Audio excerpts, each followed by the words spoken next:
I totally believe in submission as a woman to your husband. Amen. You have never, ever in 11 and something years told me that I have to submit to you. He has led me in such a way that it has been easy to submit. You have led me in such a way that I desire to submit. Did you know that for a high quality woman, it is impossible for her to find a man attractive unless she trusts him? A low quality woman, she doesn't need to trust her man. She likes dating assholes. She likes being treated badly. She likes the drama. Don't believe me? Watch this. I always get asked, what's your type? What's your type? And I always reply, I don't have a physical type. They just all have the same personality of like being kind of an asshole. Because at least the bad guy is predictable, at least by my standards, you know what I mean? And I just know that my role is to chase. And I chase and I chase until I fuck up my own feelings and get put back on medication. Low quality women crave excitement. They crave distraction. So you can be unreliable. You can be a jerk. So long as you keep spiking her emotions, she'll stay attracted to you. The old school pickup artists, they used to use techniques like push-pull and dread game. They were all based on exploiting a woman's insecurities, her low self-esteem, to spike those emotions and then be the one to resolve them so that she becomes bonded to you, so that she sleeps with you. That's how it works with low quality women. When this topic came up in my hero circle, all of the guys, except for one, I think, they agreed that even though those techniques can work, they want to have higher standards than that. That one guy, he was like, look, I'm just happy to sleep with any woman. It's like, okay. But the rest of the guys, they agreed that any woman who those techniques would work on are not the sort of women that they would be interested in dating. They're only interested in dating high quality women. It was a fascinating discussion, lots of guys sharing their experiences. The Hero Circle is an online men's discussion group that I run. There's details below if you want to join. But if you like those guys and you want to date high quality women, then you need to know that being unreliable, being untrustworthy is never going to work. Like I said at the beginning of this video, a high quality woman is never going to find a man attractive unless she trusts him. She's a quality woman. She has grace, dignity, intelligence, femininity. She has high self-esteem. She's a competent individual. So for her to relax in a relationship, to honor her man, to embrace his leadership, she needs to trust him. She doesn't want drama. She wants safety. She wants trust. Now, what kind of trust are we talking about? Are we talking about the surface level trust? Like, I know he won't cheat on me. I know he won't lie to me. Yes, absolutely. But it's more than that. It's trusting his competence, trusting his masculinity. That's what really makes him attractive. Of course, it helps if you're tall, good looking, have big muscles, a lot of money. All of that's definitely going to help make sure women find you attractive. But when we're talking about the emotional component to attraction, where she feels drawn to you, she wants to bond with you, she can let down her guard, be vulnerable with you. In order to achieve that in a long-term relationship, she needs to feel safe with you. Because when she trusts you, that's what enables her to sink deeper and deeper into her own femininity until ultimately she looks like this. I submit to my husband because why?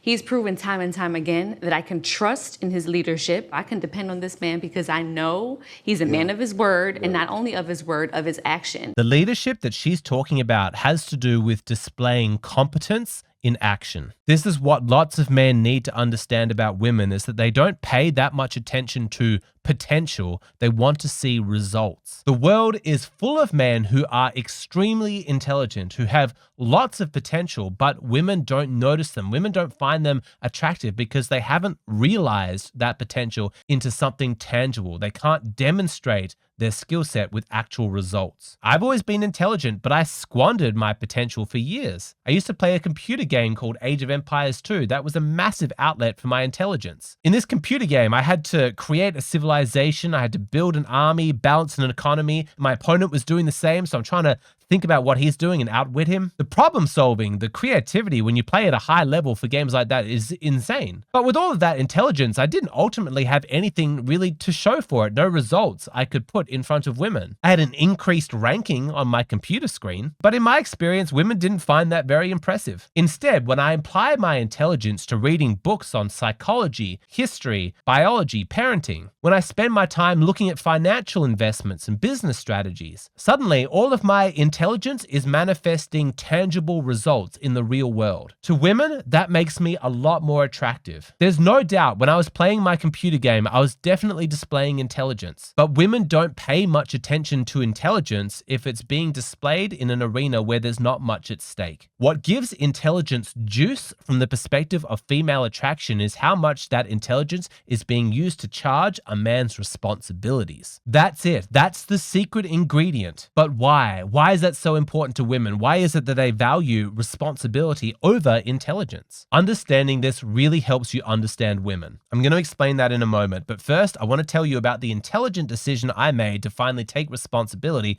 for my skin by using Tiege Hanley. When you meet somebody, the very first thing that they see is your face. You want to make a good impression. You want to make sure your skin looks healthy and clean. You don't want clogged pores or premature signs of aging. You want to look good, and the great news is that to do so is pretty easy. Tiege Hanley are perfect for guys like me who are frankly pretty lazy about their appearance. I would have no clue how to make a skincare routine, but luckily Tiege Hanley have done all the hard work for me. Their starter box comes with everything that you need. Your AM cream, your PM cream, your daily moisturizer, your facial scrub. And it comes with a little instruction card that tells you how much to use, which product, and at what time of day. Just do what they say and then watch your skin improve. It's so easy. If you live in the USA, they'll even ship it directly to your door for free. Tiege Hanley also have some brand new products in their range. Check out this body scrubber. This is a premium silicone body scrubbing tool. And the best news is that when you order the starter pack, they're going to throw in this item as a completely free gift. And in addition to 40% off your first order, to make this deal even more insane, they will give you 20% off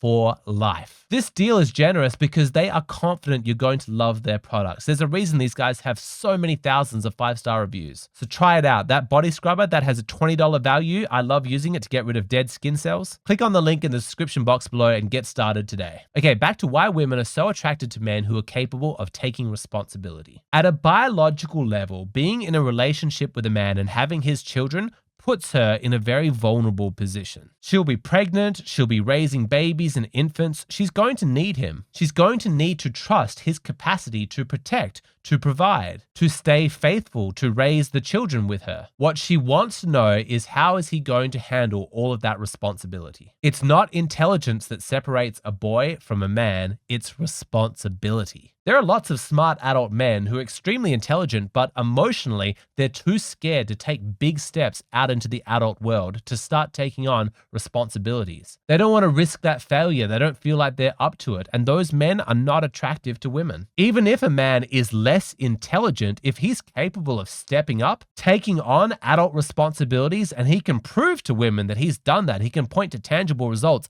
that guy is going to be more attractive to women. Women want to see results. Let me say it again. Women want to see results. Not plans, not ideas, not potential, not theories. They want to see results. That's why women often use money and wealth as a heuristic for judging a man's competence and responsibility. What would you want his income to be? I feel like this is going to sound bad. I feel like 300,000. I would have to say 127, probably 150 to $250,000 a year.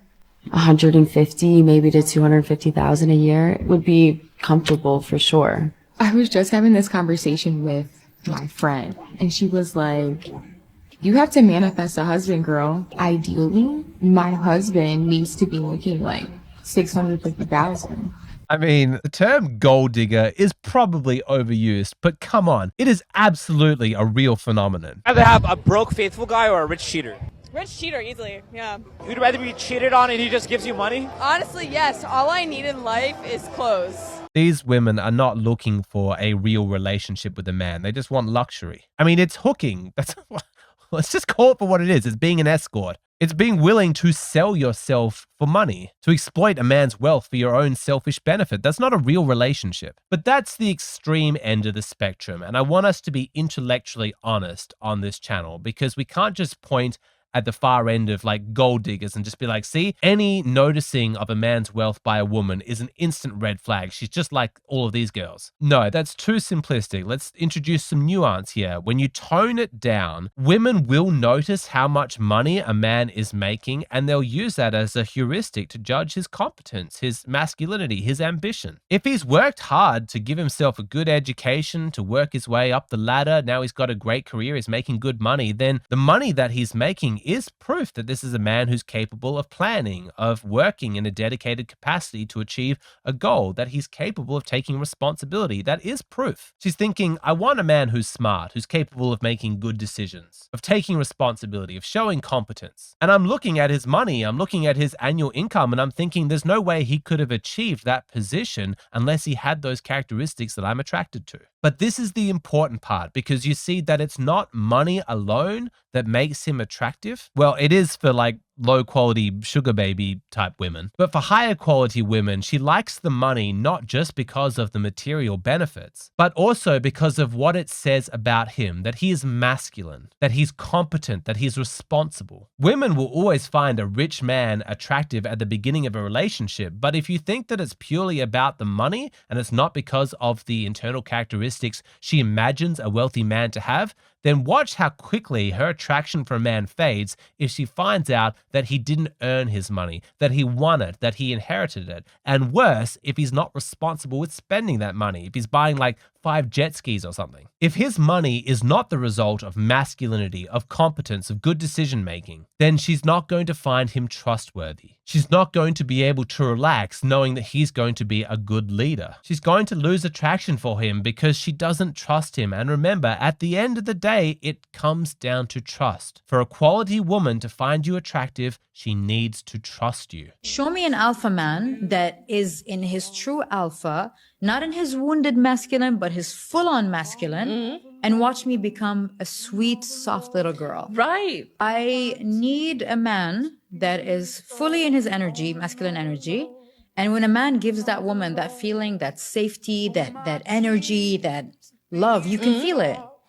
Then a woman deassembles her masculine energy and she falls into her feminine and she becomes a child with that man. Intelligence, wealth, these are good things. But what she really needs to know is, can she trust you? Can you lead? Can you make good decisions? Can you shoulder responsibilities? Can she trust the choices that you're making? Women are not going to submit to the leadership of just some average guy. She needs to trust her man. And this doesn't happen overnight. To begin with, at the start of a relationship, she's probably going to have some boundaries. She doesn't trust you yet. She's going to maintain some of her own independence. But as she senses your masculinity, your responsibility, over time, she's going to relax into her femininity. She's going to start to let you make more of the decisions because ultimately, as a woman, that's what she wants. She wants to be with a man she can look up to, a man that she can trust. I want you to think of submission to a man like the vacation that you deserve. Let him plan the date. Let him pick out the outfit that he wants you to wear. Submission is easy when there's someone to be submissive to, just like a man will love you if there is someone to be loved. I don't care what you have to say. Most women that I have come across are extremely loyal and submissive. They just need the right person to bring that out of them. Every single time that you make a decision and it ends up with a positive result, then she's going to trust you more. She's going to relax more. She's going to become more and more feminine. And it's not just about intelligence. I'm sorry, it's not enough to just be smart. You need to have the willingness to step up and start assuming responsibilities. And that requires courage too. Now, this might be scary for some of my younger audience members. You know, you're young guys, you're just coming into the world, you're becoming a man. And the thought of assuming too much responsibility before you feel ready to do so is scary. It's a bit terrifying. Let me just tell you, as an older guy, it's absolutely worth it. There is something unique to the masculine experience of being a human that comes from taking on responsibilities and being competent and being a leader. It's very, very fulfilling. It helps you feel like a man. Internally, it gives you a huge boost of self-esteem. But externally, it also makes you very attractive to high quality women. And inside relationships, the woman that you're with is going to be a lot more feminine. And really, there's nothing better than the love and trust of a beautiful woman who embraces your masculinity and supports you and trusts you. It's a spectacular experience. And I hope all you young guys listening to this, I hope that that is your life. But just know you can't guilt or blame a woman for not trusting you. Trust isn't a theory. It's not something that you're gifted. It's something that you earn. You need to demonstrate that you are trustworthy in very practical terms. And the flip side, of course, is that there are some women for whom it doesn't matter how competent you are. It internally, they just don't have the sufficient self-esteem to cede control. Women like that can just suck up years of your life. You know, you're doing everything right, but still she doesn't trust you. I don't want men to waste their time with those kinds of women. And so what are the signs that she doesn't trust you? What can you look out for? I give these warnings, I give this guide in the full-length version of this video, which is available on Patreon. What I post here on YouTube, these are just shortened, abridged versions of my videos. If you want to go into more depth, you want to keep this conversation going, then come over to Patreon.